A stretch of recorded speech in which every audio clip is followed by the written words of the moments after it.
I'm going to talk about our long friendship and how we grew up. Bubba. All right. That's Bubba. I'm going to talk about you though also. Daf Yotes. Brand new parak. We have a special guest today. Reb Nisano from New York. Where is he? All the way over there? Ay, vavoy. No, that's bad over there. Somebody. You're live. Live is good. Yeah, you could sit over here. Why don't you sit there? No? 45 minutes. All right.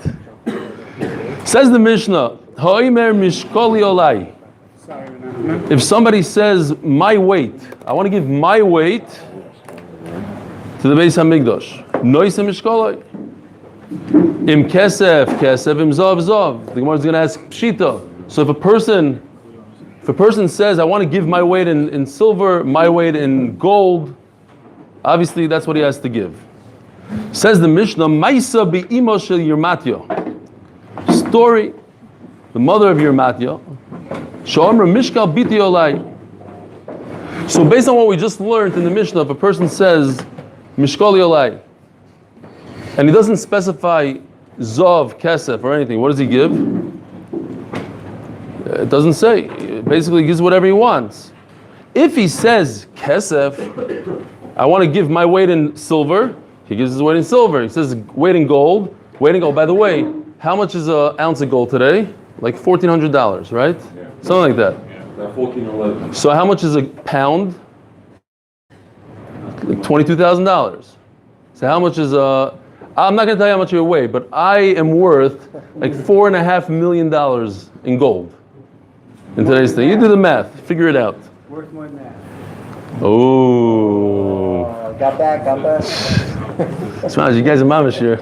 This is all. By the way, we learned this stuff yesterday, and this is all prepared. Just call you fat, man. Fine. We love you. Yeah. Vim zav zav. So this wealthy woman says, I want to give my daughter's weight. This is a bad idea because then you have to sit you have to weigh her in public and see exactly. V'osali and she went to Yerushalayim v'shokla mishkol zav. So she owed the mishkal and zav. I'm not kidding. In the Rishonim, there's a whole dion. When do you weigh? Because in the morning, everybody knows you don't go on the scale in the morning because that's when you weigh the least. So, and we're talking about ounces here. Every ounce is $1,400. So if you weigh you weigh in the morning, you get off easy. So it has to do with the time that you say it, the time of the day that you say it. Mishkal yodi olai. If a person says, I want to give my hand. Now, what do? You have a big problem because you can't. How do you weigh it? How do you weigh? You can't unscrew your arm and put it on a scale. So what do you do? Rabbi Yehuda Omer memalech choves mayim u'machniso ad marpeikoi. So he takes his arm and he puts it into a full barrel of water. He displaces the water until marpeikoi. What's marpeikoi? Till his shoulder, until Tosfos says until his elbow. Machloikes here is showing in Rashi and Tosfos. Where do you put it in? V'shoikel besar chamor v'atzomois v'gidim, and then he takes. Now he has to fill the barrel back up with donkey meat. Gidim v'atzomois, the whole thing, because a donkey is the most similar in density to a human. We're not talking about volume; we're talking about weight. So you wanna weigh it to something that's the closest to a human being. Now if you medayik in the lashon here, and Tosfos points this out, it says v'shoikel. Tosfos learns the word shoikel literally you weigh. Thank you. You weigh the donkey meat, and then it says v'noisen l'toicha. You hear the diuk. It doesn't say you fill up the barrel of water with donkey meat, and then you weigh how much that meat was, right? You put in a lot of donkey meat until the water comes to the top of the barrel. Then you take the meat out and put that meat on a scale. Now you know exactly how much the hand weighed. But that's not what the Mishnah says. The Mishnah says, First you weigh the meat. You weigh a piece of meat, you put it into the barrel. You weigh another piece of meat, you put it into the barrel. Until the barrel fills up. Says Taisus, because if you put it in beforehand, it's going to soak in water. It's going to have a different weight. So Mela, you weigh it first, and you just keep on going until you get to the top of the barrel.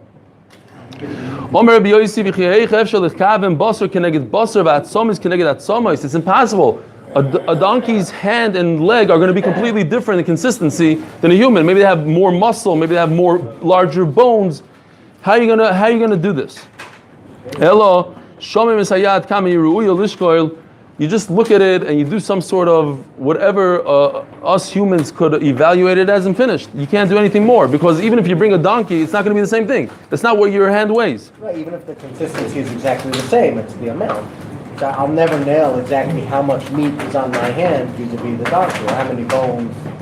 No, if you have another human being, then you're okay. Why? The human being is not exactly the same. They're not exact. So it's never going to be exactly the same. That's the point. fine. Meaning, we're using donkey. Well, you're a lot more exact than a donkey. No. Look But that's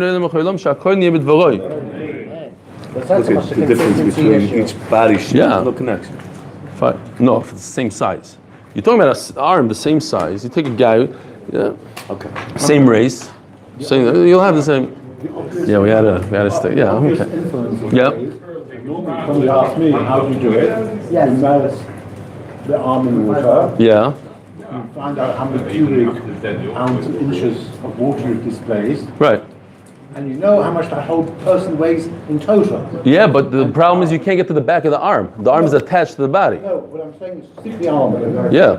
Replace that with how much water you needed to do to replace it. So you Yeah. know this arm was 30 cubic inches of water, Yeah. right? And then you know how much. Very good. That's if you can take your arm off your body, but now your arm is attached to your body, so you don't know. Actually, your whole body should be weighed. The whole body. But how can you separate your arm from your body when it's attached to your body? You don't know this part that's not attached. How do you get to the back of your arm? The part that's connected to your shoulder, how do you get to? That you can't take the whole body as a basis for calculating the weight, the average weight of the person. Because the whole body, the head is much heavier than the rest of the body, etc. Right. So we need arm against arm, and that's why we're going to the arm of a donkey. Yeah. Okay. Yes, right over here. Also, Menachem, I was just thinking, I forgot to tell you, you should probably, if you're already here, get shots of each and every guy. You should have like a school thing, like headshots, yeah. No, at least. We're going to have a class shot. Zog the Gemara. Officially, but he knows. What? Who's here? Who's there? No, I have a spy afterwards, and they tell me. Yeah, I don't, but there's somebody here. That's right. You should have had a drone. A indoor drone. We were in the first year of all. Zog the Gemara. Mayim kesef im zov. Amar Rabbi Yehuda. The obvious, says Rabbi Yehuda. The perish kesef. If a person says, "I want to give my value in silver," it's silver. Perish zov. I think I forgot what it was. I'm like $25,000 worth of silver versus $4.5 million worth of gold. That's the difference. It's huge. Today. Pshita, of course, if a person says mufurish, I'm going to give gold, it's gold. And if he says silver, it's silver. Hakam mashmalon. Time of the perish. Holy perish. Patinafshe b'cholduhu. If he said mufurish, great. If he didn't say mufurish, now what do you do? If he doesn't say gold or silver, you could just take anything off the shelf and give it. Kirachavo. Ba'asro the takli kufra, in a place that they weigh what? Tar, pitch, asphalt, call it whatever you want. Potter nafshei afilu bekufra. So then you could even go and give the Beis Hamikdash tar, pshita, lo yitzricha, the ikke de tokil, the ikke de kayel. There's some people that weigh it and sell it by weight, and some people sell it by volume. So since some people, not everybody weighs it, so you can't bring it as a weight. It's not an item that you typically weigh, because not everybody does. Sometimes they do. Kumash Milan, you could go and do what those people, some people weigh it, so you could also weigh it and give that to the Beis Hamikdash. Omer Papa. Ba'asra, I was going to tell you a story, but since he's here, I'm not telling the stories now. Omer Papa. Ba'asra the takli shamche. What? No, it's not. There's no connection. So I don't want to. You don't want to see pictures of laughter. It's not funny. This is sad. Okay, when I was a kid in New York, on Shabbos, me and my friend Shragi Lieber. You know who Shragi Lieber is? No, you know who he is? So asking the Maisa. We were walking to the park, and there's a truck doing asphalt. You know, one of these ovens that they warm it up on the spot, and there's a guy on top of the truck, and we were just sitting there like being curious kids, and we're like looking at the guy, and all of a sudden he says something very derogatory. It's like Jews, yeah, you know, like, and he so we ran, we booked out of there, and we did our thing in the park. We come back and we see sirens and lights and all this. We see this guy on the ground. What happened was he went to get some tar from his thing. Now he was saying kufra. He fell into the hot tar. He jumped off the truck and broke his leg. So he got like Shreifa and Skila b'vasachas. And the funniest thing is, who's dealing with this guy? Hatzalah guys, the Jews, you know. Yeah, Mam Shem Maifis. That was for my first Maifsim. By the way, I was thinking, this is another story you can't write, but I found the guy that's going to write all my stories. You're all your yeah, he says he can't write any of my stories. This guy. Special magazine dedicated. In a place where they weigh onions. Potter nafshei afilu b'shamchei. So what's the chiddush? We just said tar. We just said. Anything. Hey, this is the guy. The shua. See what the. You know what I'm saying? Ah, that's right. We didn't know that he's on the WhatsApp chat and he's writing. Everybody come. Ami's coming. He tells me, I see you writing that, Shaita. Pshita loitzicha the buzzer the shakli shadu treit lasa. So what's the chiddush? Well, who cares? What's the difference between tar and onions? It says you could give onions also. No, so you could give anything. The answer is because onions, when you weigh a pound of onions, the guy always throws in a couple of onions at the end. He says, here's a pound of onion, and he throws one or two. But Taisus points out something very interesting. The halacha is, we learned in Baba Basra, that you always have to add a couple of things. Just to be yoitzazayin, make sure that you're not robbing the guy, you add a couple of beans, add a couple of apples, you always do that. Says Taisus, you're right. You're adding a couple of onions after you add a couple of onions. First you weigh, every time you weigh, no matter what, it's tomatoes, you add 1 or 2 tomatoes to the weight. You have to tip the scale. You tip the scale. Once you tip the scale on onions, he threw in another 2 onions. That's what's extra, not the extra of the weight. There's a double tipping. That's the problem. Maisa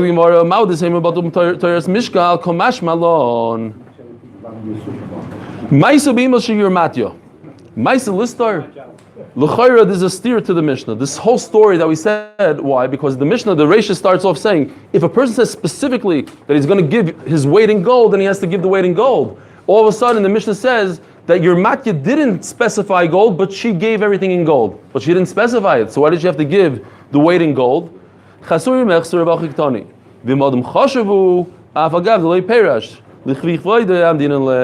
Since she was a Adam Chashuv, Isha Chashuva, so any Adam Chashuv without specifying, we have to give Lefi Chvaydai.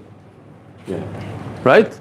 Like a Rebbe that's going to say weight, he doesn't mean onions, he doesn't mean pitch. I don't know if it's gold, but we have to do each person Lefi Chvaydai.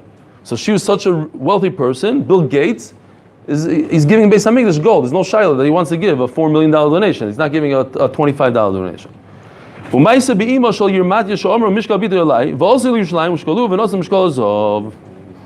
was the end of the story.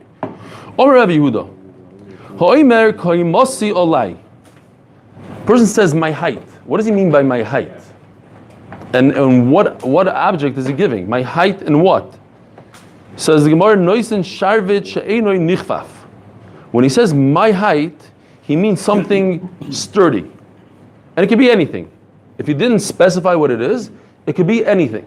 It could be a piece of wood, as long as it doesn't bend. Because kimasi means Standing tall. Standing tall. Very good. What's it made out of? Now, it's made out of anything. It's made out of wood, even wood. Now, Rashi points out something very interesting. It can't be onions.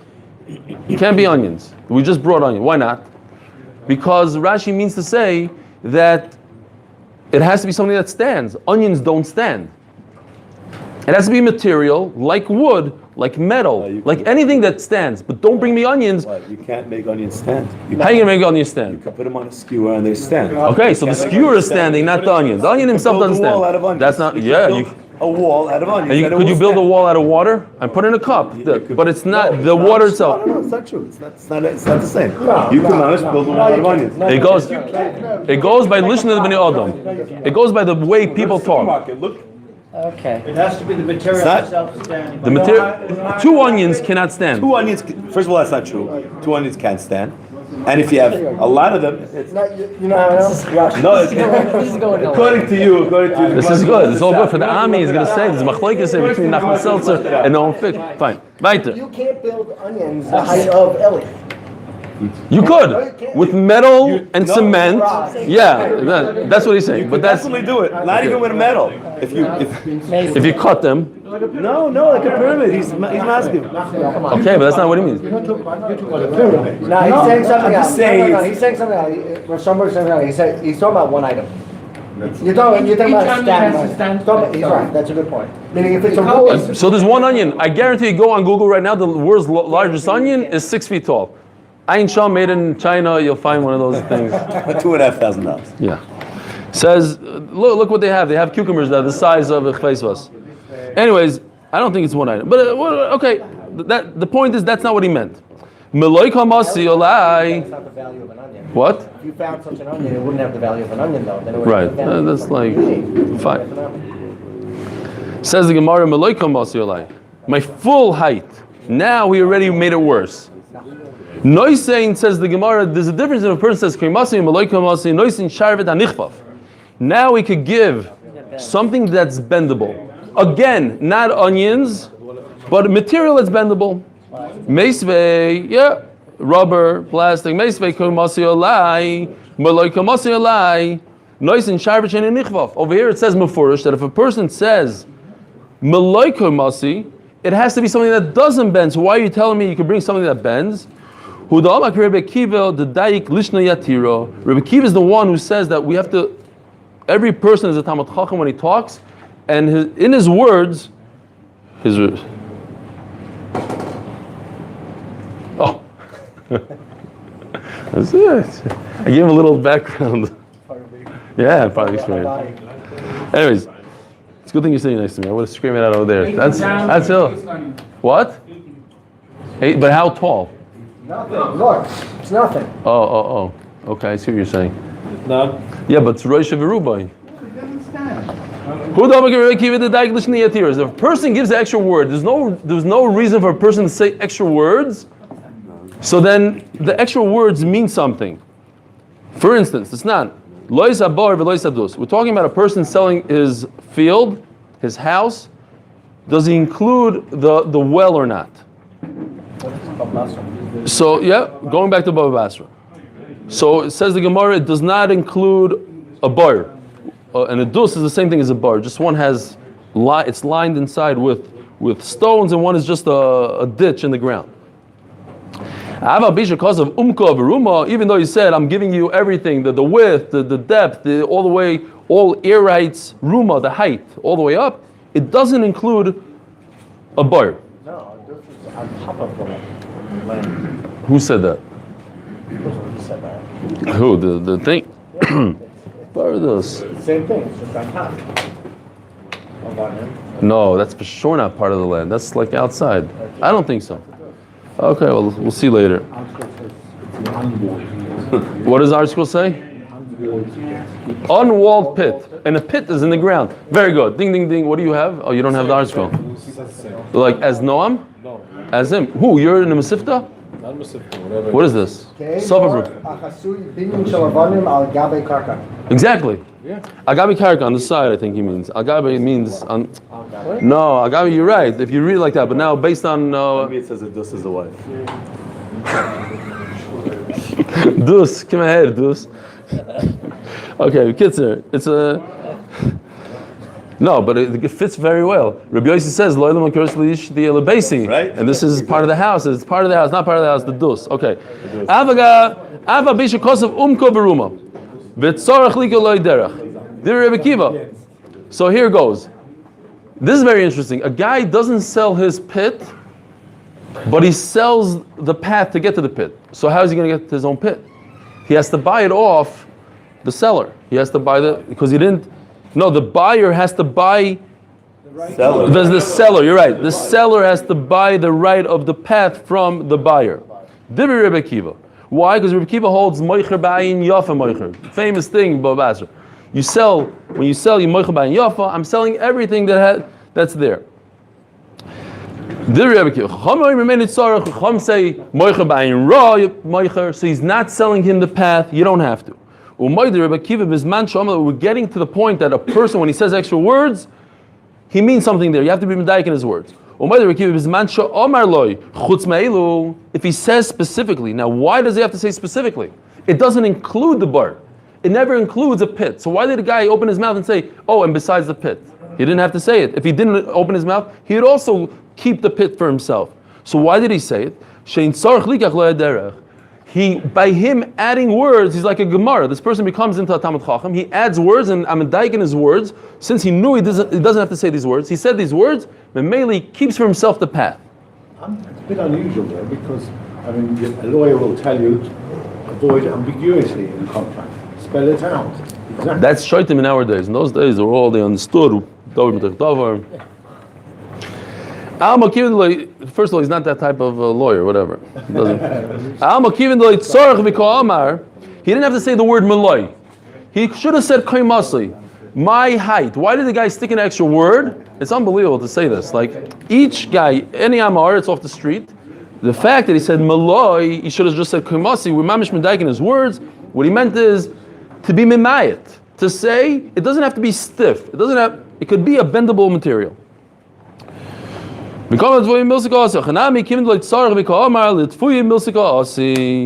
Fine. New sugya. Ibayelahu. Amdi mau. Yeah, by me it says amdai. I don't know why. Amdi mau. If a person says my height, but he doesn't say krimasi, he says amdi. So basically, shaila is if he's saying nothing, it's zero. We just ignore what he says. There's no such concept of amdi, or he means. Even in Hebrew, what does amdi mean? Ani noten amdi. My stance, it could be it's not a word, b'chlal. It's not a concept in terms of nedava. So maybe he doesn't give anything, or maybe he gives his height. This says it's whether it's a sharvet nichtaf or not. Those are the two stuff. Tosfos says that we're talking about imtim tzaloimer, one after another. That if it's nichfaf, if it's a continuation. So It's talking about this. Right. But it's a continuation. Tosfos says a continuation. I don't want to get into that. It's a continuation of the previous sugya of nichfaf and not nichfaf. And then what about if amdi? I think that's what Tosfos means. Like it's a continuation, not just its own shaila. We go from there, and now imtim tzaloimer rochvay mal. But anyways, the next question is, what does a person mean when he says rochvay? My width. Does he mean my height? 6 feet tall plus my width 2 feet. Is that what he means? Or he just means the width? Yeshivasi mau. Does he mean a chair, the height of a chair? Or does he mean when he's sitting on the chair, how tall is this person when he's sitting on the chair? Avi mau. I think it means pretty much the same thing as rachvai. Am I talking about the width? Or I'm talking about the height and the width? Hey, kefa mau is a little different. Here it's kedai to jump into Rashi for a second. Second Rashi in the Amud. Does he give a piece of material that's bendable, says Rashi. Now Rashi sticks in bendable. Before we were talking about bendable. Bendable and as tall as, and also the circumference, not just the width, the complete circumference of his body. Right? A person could be a zaftig guy, like about basar. So all of a sudden he has a circumference. It's much different than just saying width. And bendable, says Rashi.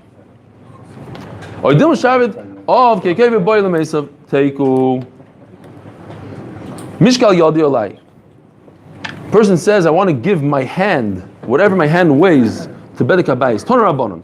Mishkal yodi mishkal ragli olai. He says both, my hand and my feet. So we're going to get into what does a foot mean. foot. In English, what is foot? Foot means like the bottom part, the part that fits into your shoe, foot. Sometimes people say, my feet hurt me. They mean like the whole thing, like from top, the thigh, everything. Below your ankle. What? Below your ankle. You say below your ankle. Okay. So that is the foot. Say that. There's probably somebody that says just like you. First joint. Okay. Let's see. That's why we got the Gemara. Mishkal Yodi, Mishkal Yodi. You didn't ask us. Rabbi Yehuda Omer, maybe chavis umemala mayim umachnis bayad ad ha'otzil. A person brings this is the same thing we already had in the Mishnah. You bring a barrel full of water and you put it until the otzil. What's the otzil? Armpit. But we said before it's the elbow. That was Tosfos. So Machlokes Rashi and Tosfos. Rashi says it's until the armpit. Tosfos says until the elbow. Uberegel adar kuva. Now this is very important to remember. Where's the foot? Over here it says mafurish. Your foot is until your knee. It's not like you and not like you. Arkuva, knee. You got yeah. Well, we had a lot of arkuva. I don't know if it was that the taich of regel there. Well, we had our kubel yonah. Right, but nothing to do with regel maybe. I don't know. I don't remember. But over here we're talking about lashon of. Or he says regel. It means until the knee. And he takes all the sinews and the bones of a donkey together with the meat. And he over here it says also first you weigh the meat of the donkey because you don't want to introduce water to it, and then only then afterwards, once you know how much it weighs, you put it into the barrel of water, and then that's the sound of this is a new guy. I'm just explaining. I'll do this to anybody.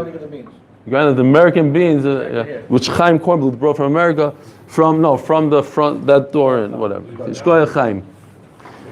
Afal pi she'ein raya l'davar zeichel l'davar. Okay, there's no raya from the Torah, but there's a nice remez in the Torah. It says shenemar asher b'sar chamorim b'sorim. It's referring to the basar of the Egyptians, and their basar is like chamorim. So where in the Torah does it compare human flesh to any animal? Here you have where the Torah compares human flesh to a chamor. Obviously, it's not serious. It's not a serious mikar because it says their flesh is, but the Jewish flesh is not chamor. Meaning they act like chamorim. They're bad guys. These mitzrim. Trying people compared to animals, you asking? No. We're trying to compare the weight of the meat of an animal to the weight of humans. Only like that. The best comparison in weight, in density, is a chamor. We have some sort of asmachta from the pasuk.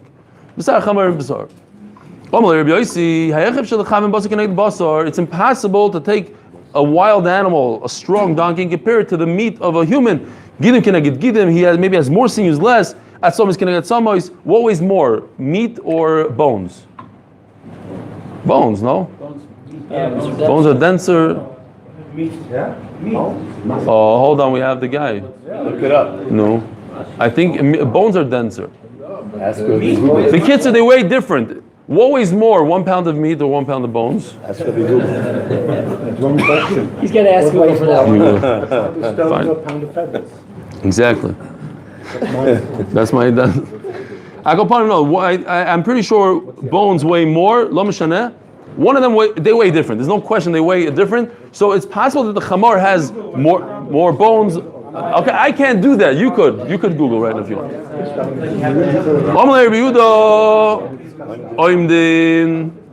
Bones weigh more than meat. Oh, bones weigh more than meat. Fine. Akoponim. So Rabbi Yehuda says you're right. It can't weigh exactly. You're gonna have to use your own estimation. Fine. So then what? You're gonna take a donkey and do your own estimation. Just do your own estimation straight to the hand and finished. Listen, let's get as close as we can. We're not perfect. We're not going to get it perfect, but at least you have some idea where to start from. We start from the donkey, and then you add a little bit or take off whatever you want to do.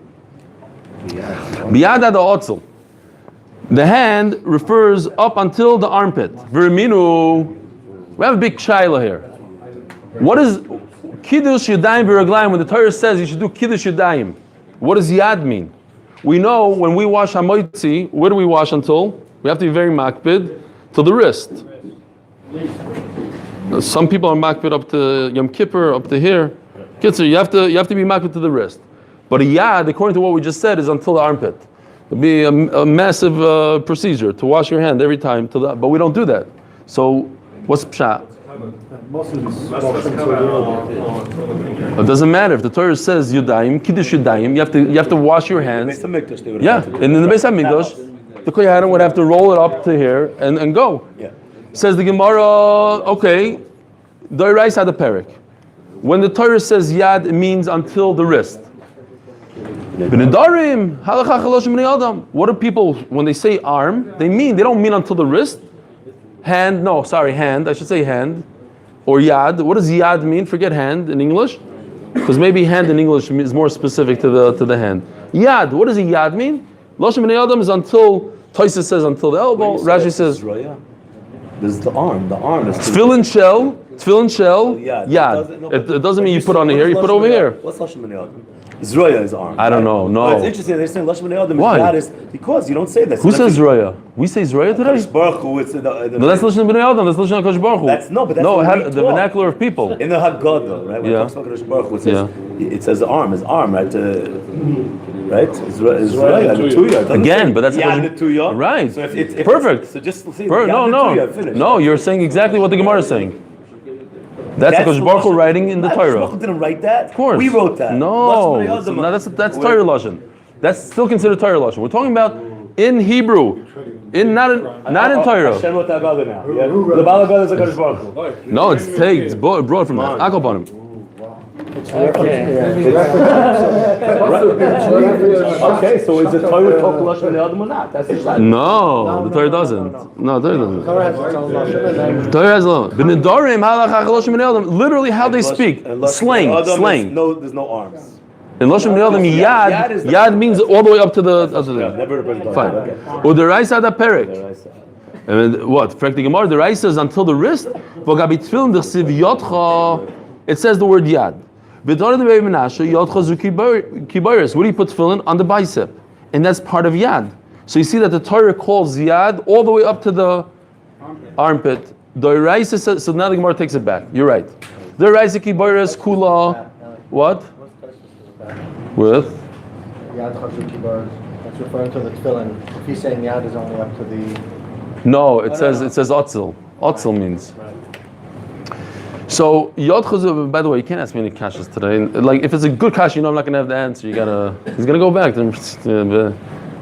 He stumped him. It was such an honor that he let the guy feel good. No, what are you saying that he writes? He knows better. He knows better. So wait, whose turn is it task now? Ooh. Okay, right. Say there. The Raisa kiboyres kula b'nedarim halacha chaloshim b'nei adam. So the Maisa, at the end of the day, when the Torah says Yadcha, the Torah means all the way up here by the bicep. That we know. We can't get out of that. Now, b'nedarim, people also talk about Yad. They talk about all the way to the top.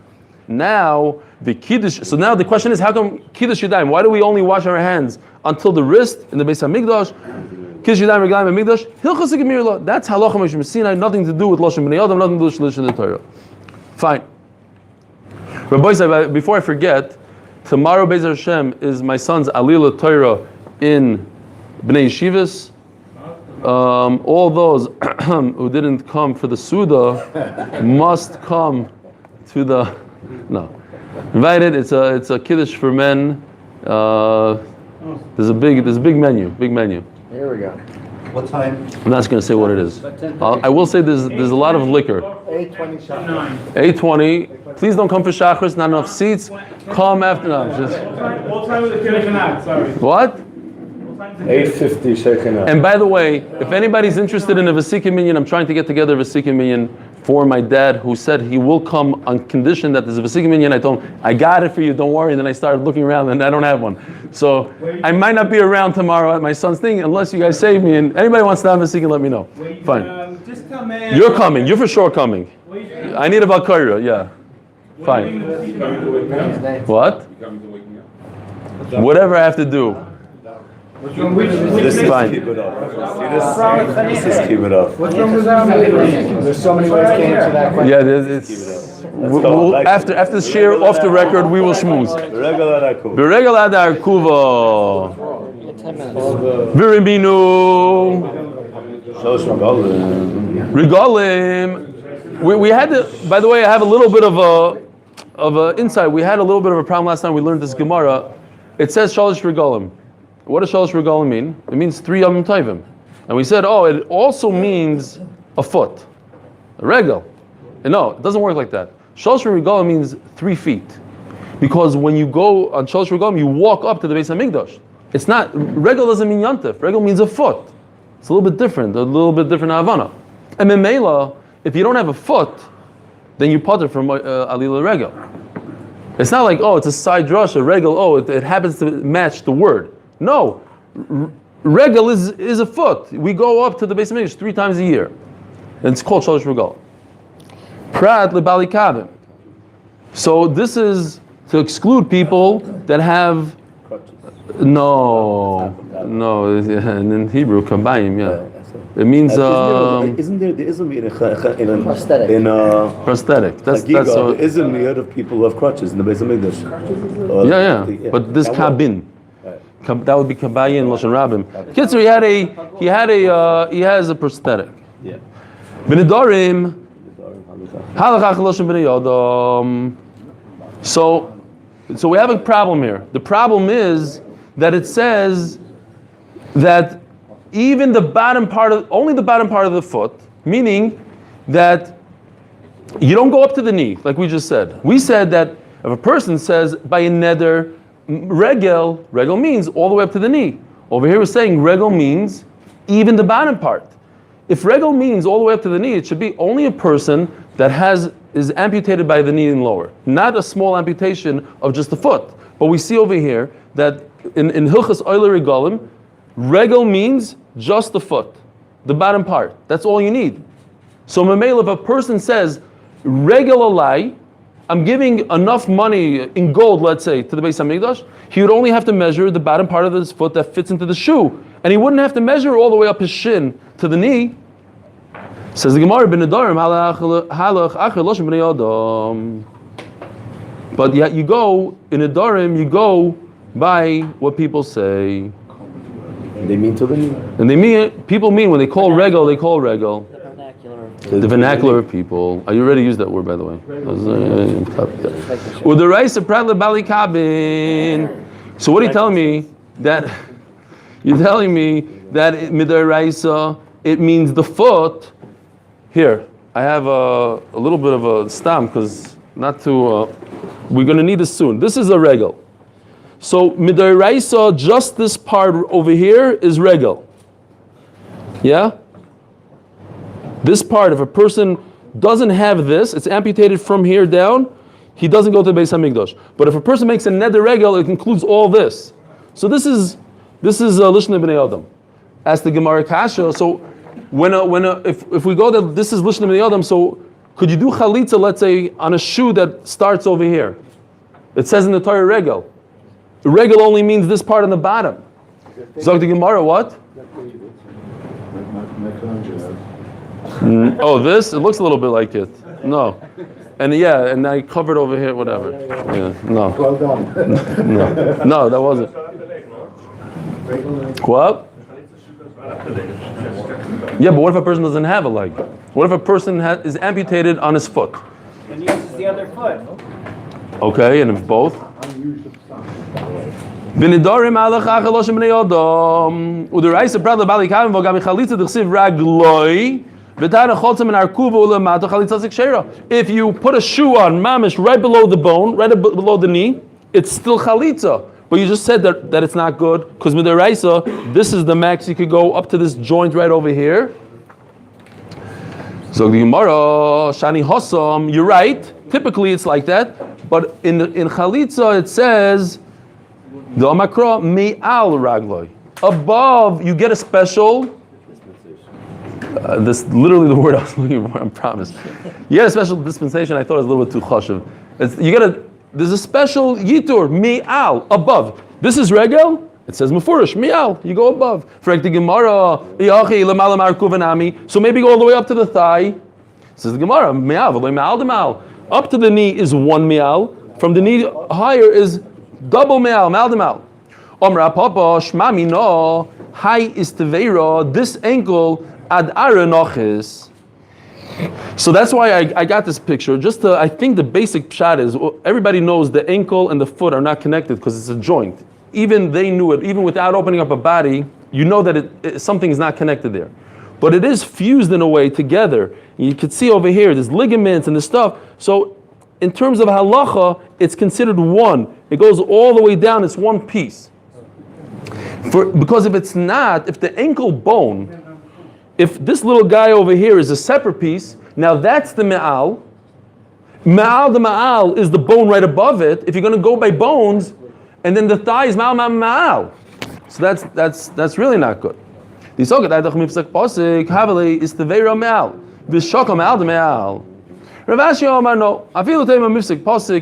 that the ankle is separated, as we know, but at the end of the day, it serves the foot. So even though it's separated, it's part of the foot. And memela, the ma'al, when the Torah says ma'al, it's not talking about the ankle bone, it's talking about the shank bone, the shin, and that's ma'al number 1, and ma'al number 2 is above that. Says the Mishnah.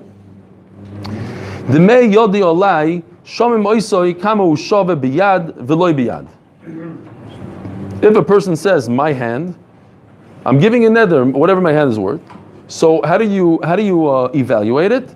He didn't say my weight of my hand. The value, how much is an arm, how much is a hand valued at? Shomim oisoi kama shove biyad v'loi biyad. You go to the marketplace and you see how much a slave sells with a hand, without a hand. Because in Arachin, if a person says Erech Yodi Alai, what's the halacha? How much does he give in Arachin? Nothing. 0. It's not a Davish and Shamat Luiba, it's not a Kovid. So but in a neder, if a person says, I'm giving the value of my hand, he has to pay. Does anybody remember what the chomer of Arachin is on Nedarim? What case of his chomer? Oh. I had to bring this out. Mugashchin. Mugashchin has 0 value in the Nedarim market, on the slave market, but in Arachin he's worth 50 shekel like everybody else. Because they could use him as a circus, so he could.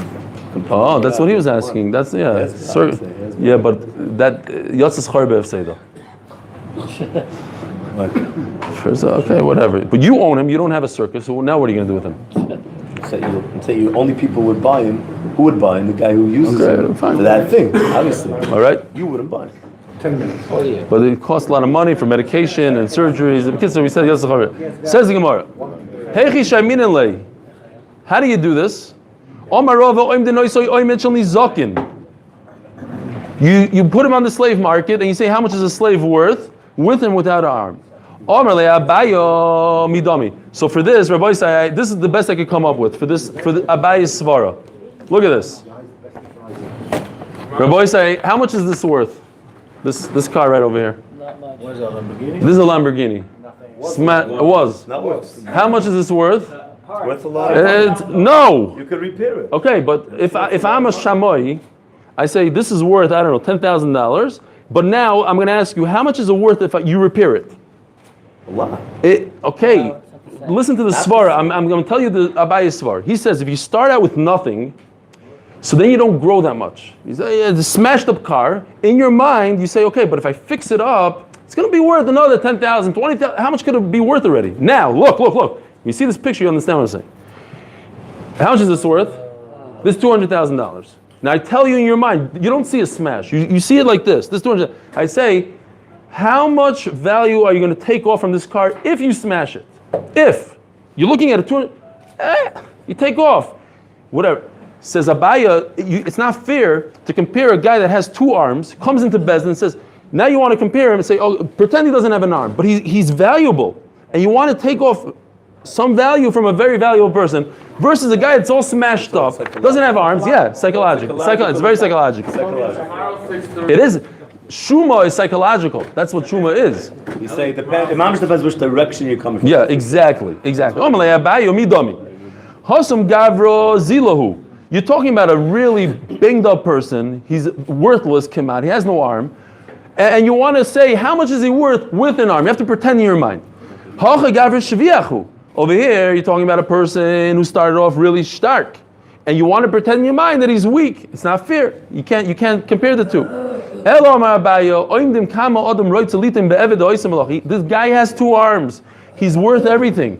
But how much is he worth if you tell the guy, you can't use 1 arm? Why? What does it mean? What? You're going to tell me you're talking about a slave that doesn't have 1 arm? Okay, so then that's exactly Abaye's question. He's talking about that case. We're talking about another case. The guy, he made a deal with the guy, basically like every real estate deal I ever did in Israel, I try to do. I'm going to sell you this building minus that room because I need it for my machsan. I'm going to say this, but it doesn't have that, right? That's what the guy did. I'm going to sell you this slave, but you can't use 1 arm. And then the next day, the guy tried to put on his socks. Imagine putting on socks with 1 arm. Because he saw teugnished. So that's it.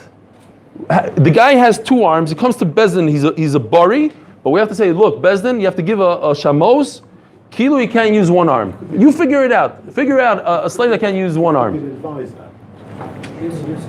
He could do a lot of things, yeah, but he's not worth that much. 6:30 tomorrow. 6:30 tomorrow, B'nai Yeshivas. I don't know who's saying this year, but 6:30. No, I'm fixed. Bye, Rava.